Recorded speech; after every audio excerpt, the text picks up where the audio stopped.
Welcome to Coming Together for Sexual Health. I'm Tammy Kramer, and I'm thrilled to talk with you about the world we are creating by coming together for sexual health. And yes, the pun is intended. My background in thinking holistically about health as a facilitator and a doula helps me talk with our guests about celebrating pleasure, combating stigma, and making sexual health care both more accessible and more inclusive of the communities we serve. We're powered by nationally recognized experts in sexual health at the University of California, San Francisco, and the California Prevention Training Center. All views expressed are those of the person speaking and not of the CAPTC or their employer. Subscribe to get our latest episodes, share with your friends, and leave us a 5-star review to help more people find us. Thank you for coming together for sexual health. Welcome back to Coming Together for Sexual Health, Rachel Gross. I'm really excited to have this next episode with you. We're going to be speaking today about the clitoris. Rachel is the author of Vagina Obscura, An Anatomical Journey, which, if you didn't hear it, listen to the prior episode we did together. We talked all about the book. And Rachel is a science reporter. She writes a lot for the New York Times and The Atlantic. In addition to being the author of this book, please go out and read it. Welcome back, Rachel. Thank you so much, Tammy. Cliterally, one of my favorite topics, the clitoris in all her glory. So couldn't be happier to chat with you.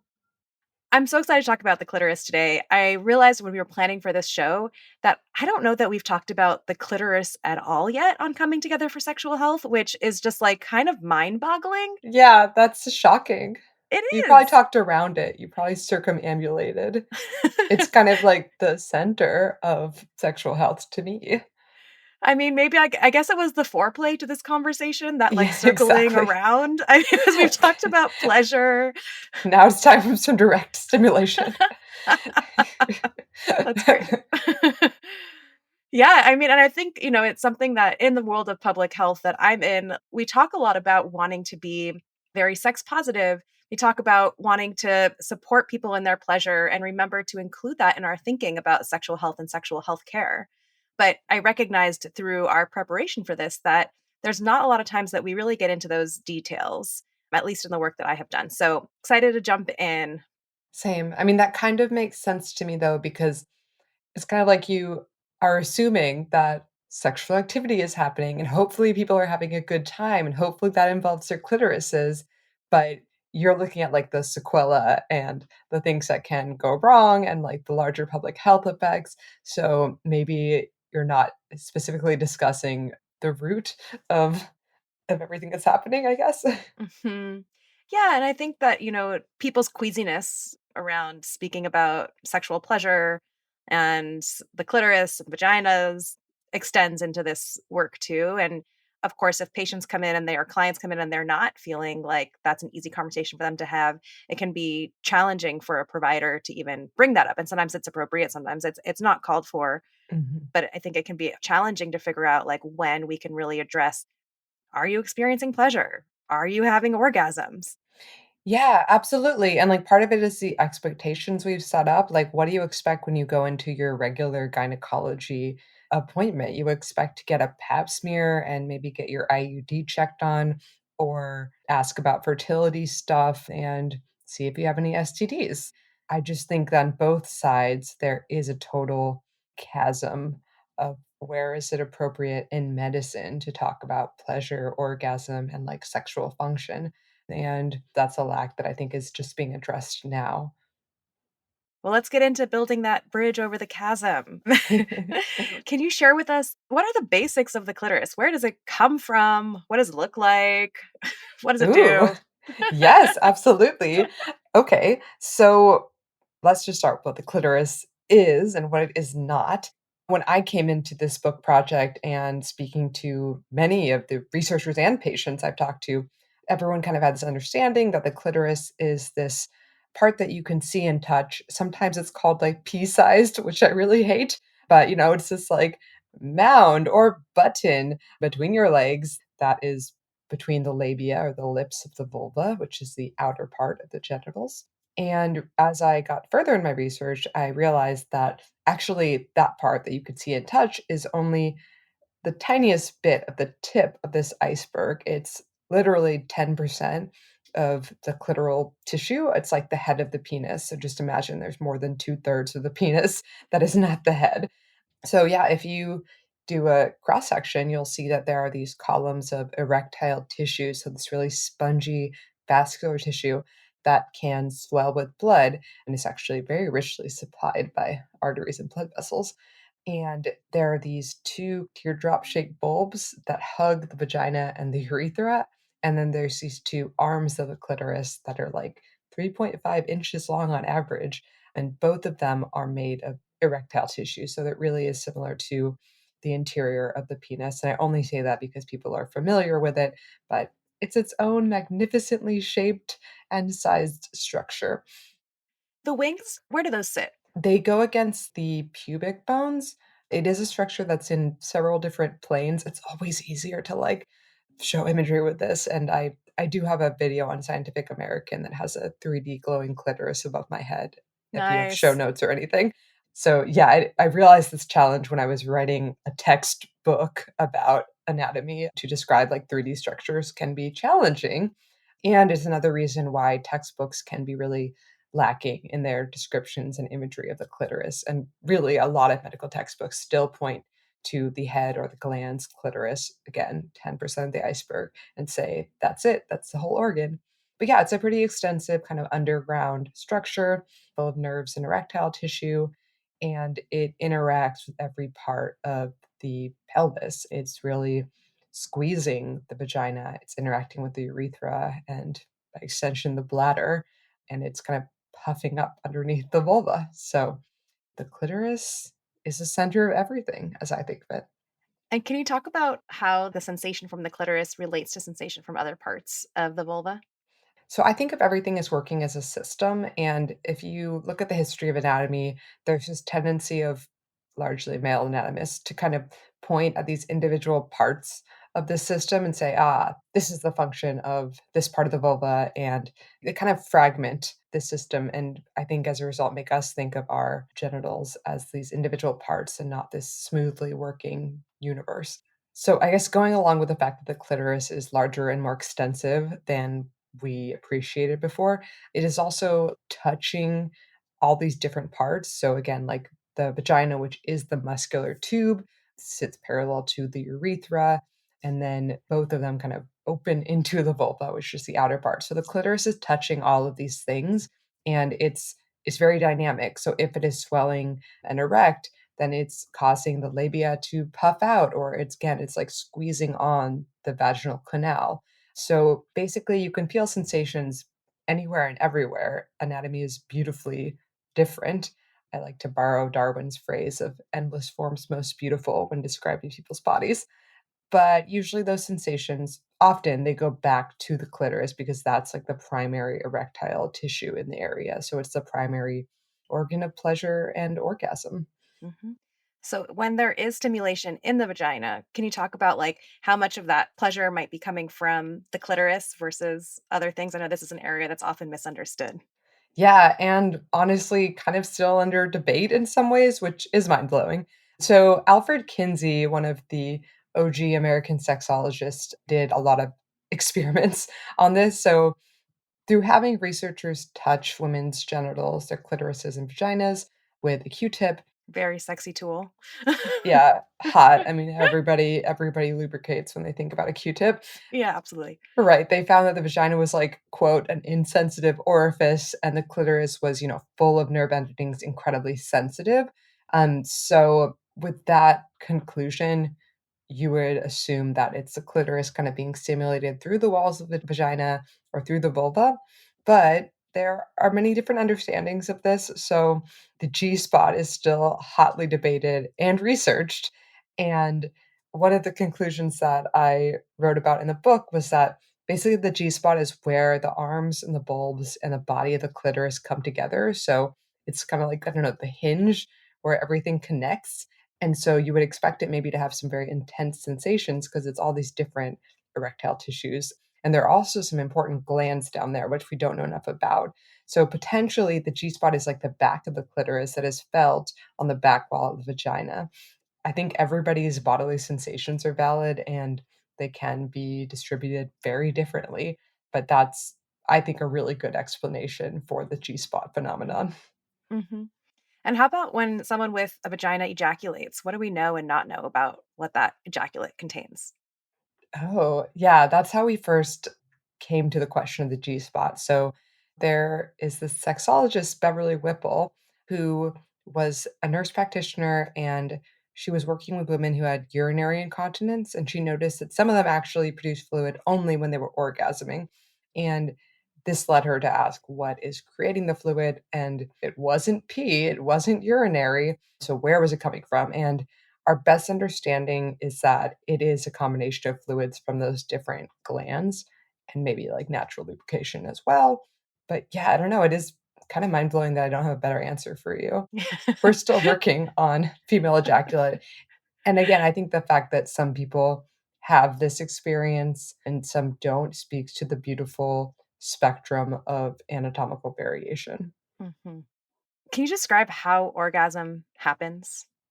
Orgasm basically is when usually the clitoris is stimulated to the point that there are these contractions, and the contractions can actually be in like the anus and like cervix area as well. But the sexologists of Kinsey's era kind of measured it as a certain amount of like contractions per minute that kind of plateau and even out and then subside, which is a very clinical way of looking at orgasm.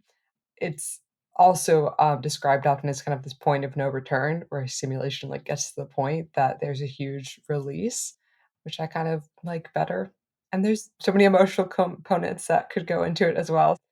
I feel like that illustrates this idea of like it all works together as one system in terms of like what actually happens with all these parts.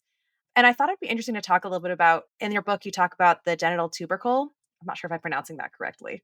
I was also read Come As You Are by Emily Nagoski, and she has a Oh, phrase of love like it. all the same parts organized in different ways that she says that like Yes, over and over in her book. But yes. yeah, I thought it'd be great to talk about that a bit.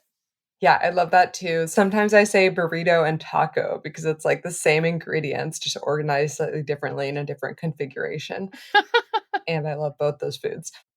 Yeah, so the genital tubercle is a structure on like a growing embryo. So at around like 4 to 6 weeks, embryos look exactly the same in the uterus. They're just these little like wriggling larva, comma looking creatures, but they all have the same kind of mound of what will be erectile tissue. And at this point, it's kind of bipotential and undifferentiated, and it could specialize into a clitoris or a penis, which I think is really cool. And it stays that way for quite a long time. And it's a really complex mix of like hormones and genes and other factors that we don't actually know that push the body one direction or another. Another cool fact is that at that point, you actually have two sets of tiny ducts. They're called Wolffian and Mullerian ducts. One is considered female, one's considered male. Essentially, one will end up growing, and the Mullerian one turns into the fallopian tubes and the upper part of the vagina and uterus. And the one that's not chosen will kind of wither away, but you'll still have like a tiny remnant of it in your body, no matter what sex you are determined at birth, which is crazy. So the genital tubercle is kind of this moment of pure potential when your body could go any direction. And by about 4 months, the labia and the clitoris will be pretty clearly defined. And that's why a doctor can do a sex test at that point. Mhm. Yeah, so fascinating to think about how our society got where we are in terms of people's expectations of you're this way or you're that way, and that it again would be so, I guess, meaningful to go back to that moment in embryology of like what it looks like to really develop our body parts to begin with. Yeah, and it also speaks to what you were saying that these structures, even after they've differentiated, share so much in common, including the functions, and that's why the clitoris can be so well understood if you understand how a penis works. So we're really more the same than different, and yeah, it is fairly arbitrary and limited that we have been placed into boxes, which the kids today well know. They're already well on their way to understanding fluidity. Yeah, I was just thinking I'm queer and I have had experiences with people with all different kinds of bodies. And that has taught me so much about really understanding the ways that bodies are arranged and just like the amount of difference that exists within groupings versus across them, Mm. right? Is sometimes there's like that reference of there's more variation within groups and across groups sometimes in these areas. Yeah, I agree with you. Like, I'm always blown away by how different people's bodies are. But then again, I think the best sex advice is like, but if you listen to that person's body, it's usually like pretty clear. And yeah, and you can learn from past experiences because there are also a lot of parallels. It's Hmm. just not as mysterious as it's made out to be. Yeah, for sure. I think really understanding the clitoris is like the penis is such a pivotal central thing to me in this of like understanding also like how people have sex and what kinds of issues might come up or might be important to people across gender and sexuality spectrums. Yeah, and I struggled with this in the book because I never wanna, like, simplify and, like, reinforce that binary of, like, the Yeah. way to understand the clitoris is to understand the penis and to Yeah. compare it, and a lot of the researchers of the clitoris are kind of resistant to this idea of, like, "Okay, we don't wanna talk about the size compared to the penis or the number of nerve endings." Uh-huh. However, it's just a function of the penis being more well studied and more well known, which Yeah. hopefully will continue to change over time. But it is useful. Like the idea of, again, like erectile tissue, erection, orgasm, it's all similar. And also, if you're going to ignore the clitoris when you are having a sexual partner and you're hoping that they're going to feel pleasure and orgasm, like that's a wild idea. And may God be with you. Seriously. Oh my goodness. Like, would you just, like, not touch someone's penis?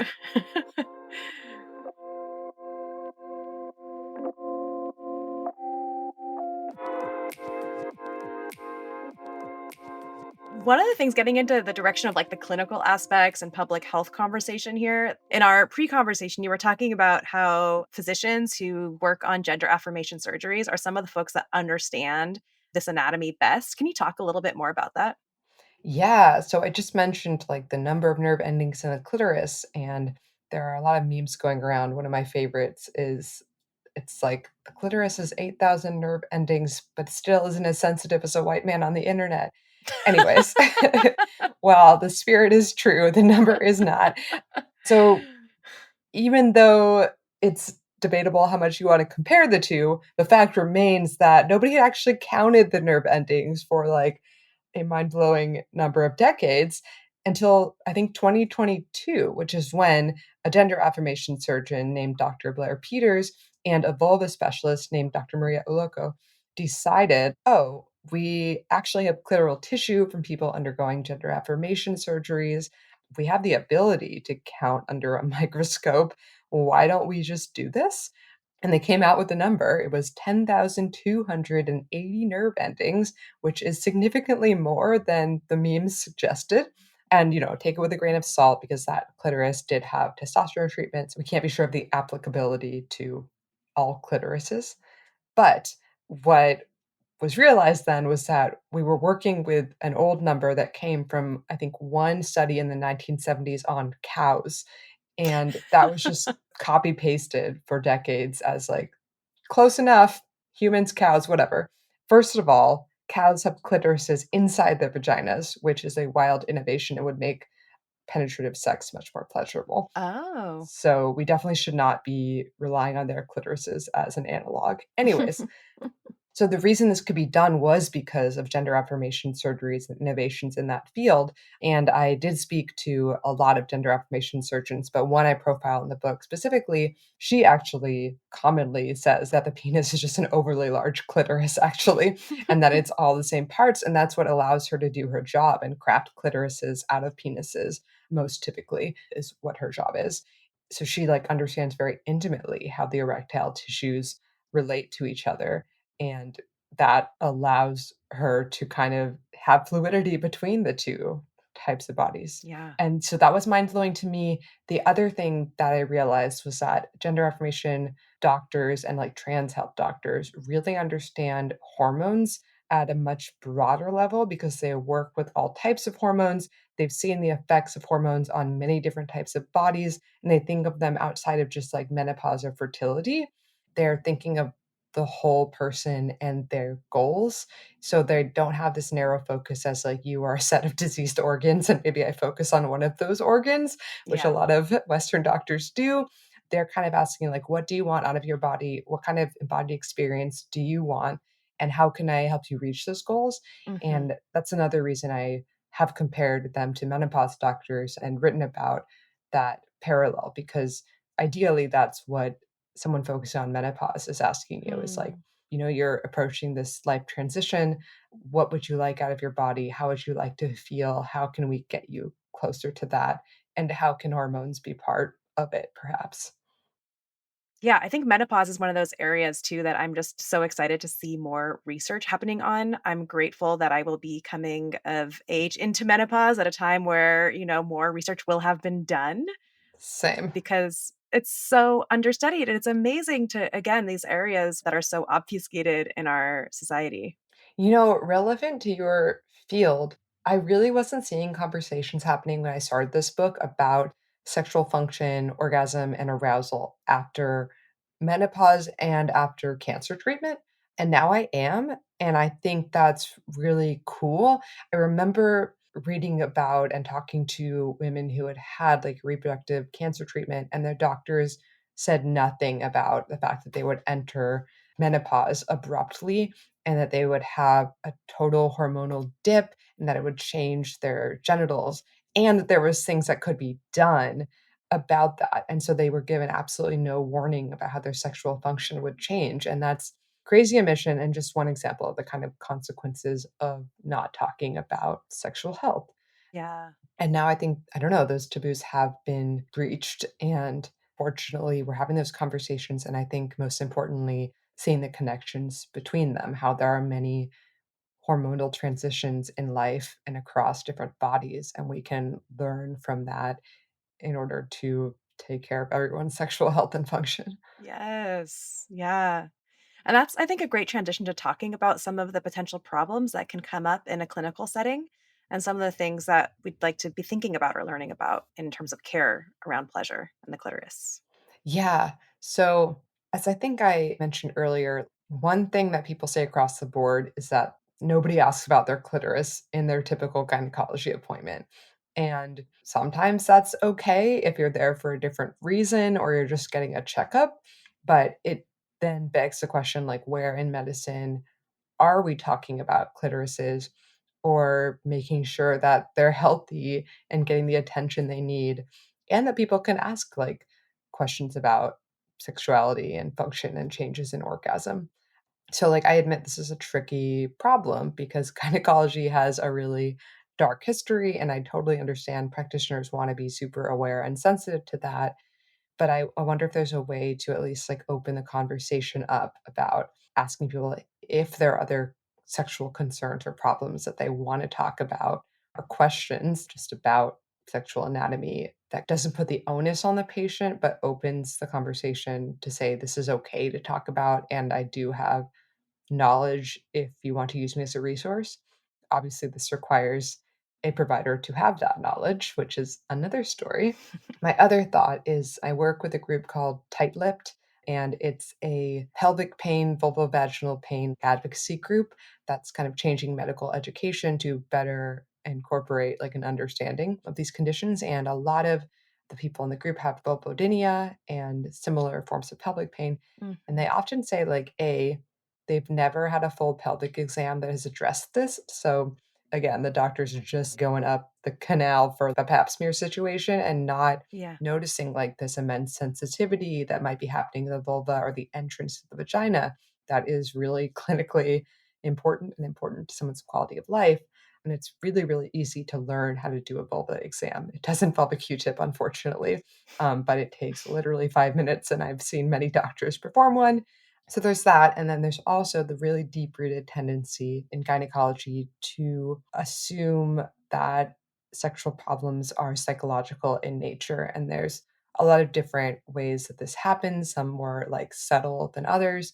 But I I've talked to quite a lot of endometriosis patients, for instance, who have first been sent to therapists or given antidepressants or gotten these antiquated Freudian suggestions. One woman in the book, who's a bioengineer who was dealing with endo in the 90s, was literally told by a doctor that she was rejecting her feminine role. And that's why her body was in pain and having, Wow. yeah, 90s are not that long ago.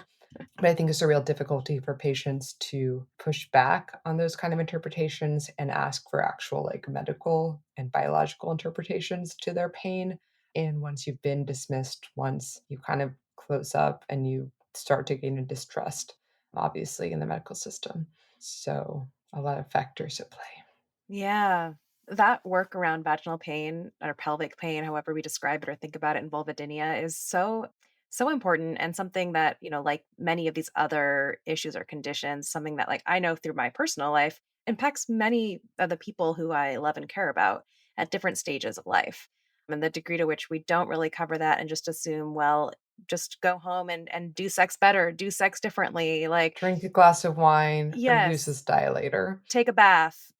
I mean, yeah, I mean, I'm laughing out of exasperation, as many of the people in this group do. Yeah. But that does remind me of one other suggestion, which is also a lot of those patients have really had their lives changed by pelvic floor therapists and physical therapists that work with pelvic pain. And so they say, like, often it took them a really long time to be referred to one or to have their doctor connect them. But once they did, it was incredibly like affirming. And then those practitioners really understood what was going on more holistically. Like we're talking about how these parts all interact as part of a system.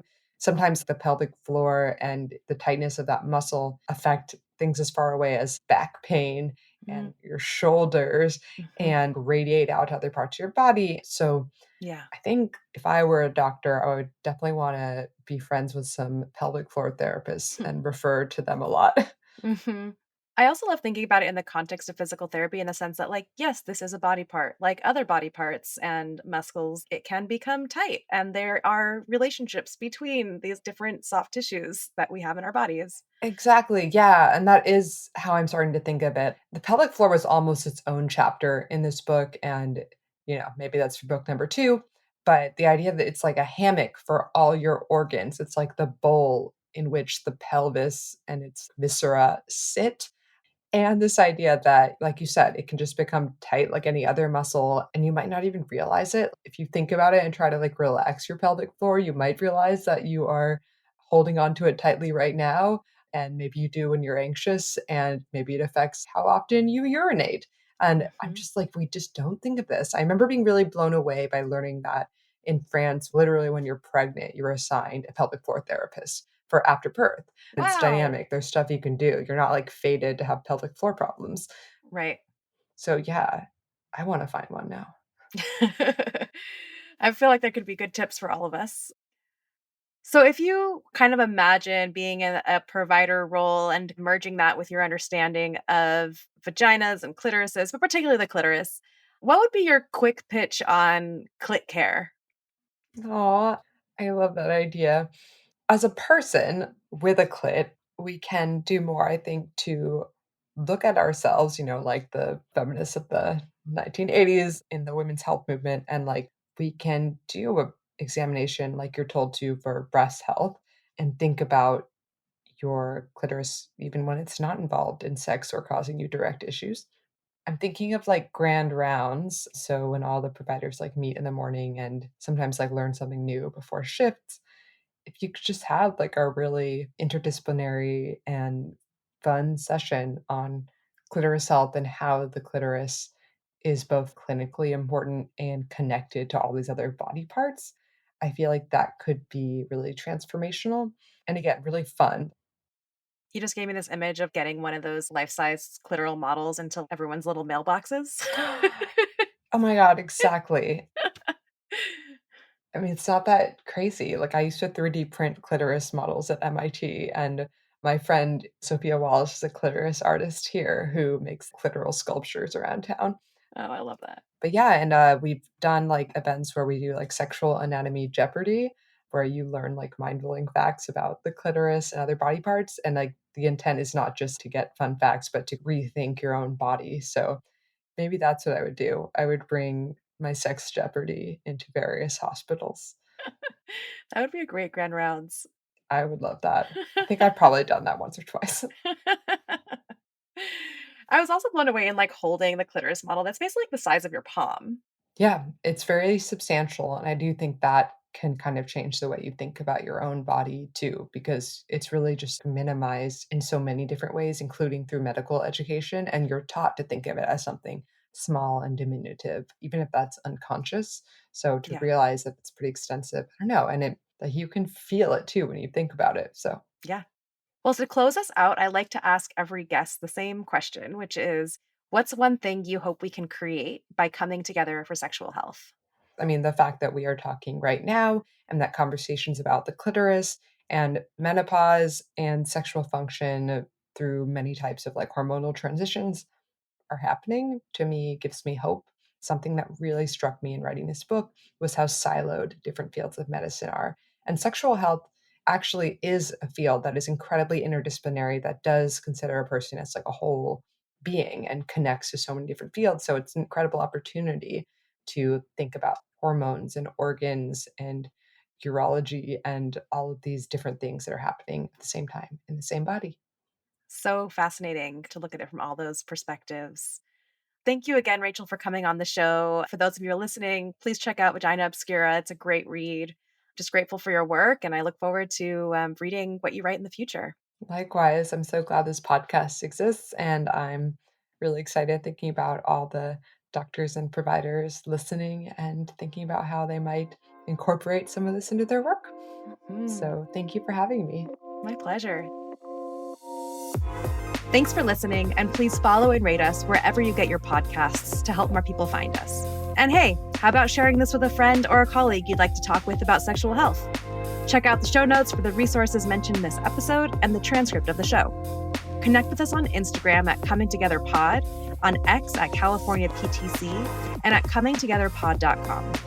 This podcast is produced by me, Tammy Kramer, with our co-producer and editor, Isaiah Ashburn, brought to you by the California Prevention Training Center. We're based at the University of California, San Francisco, and would like to acknowledge the Ramaytush Ohlone people, the traditional custodians of the land that UCSF sits upon. Thank you for coming together for sexual health.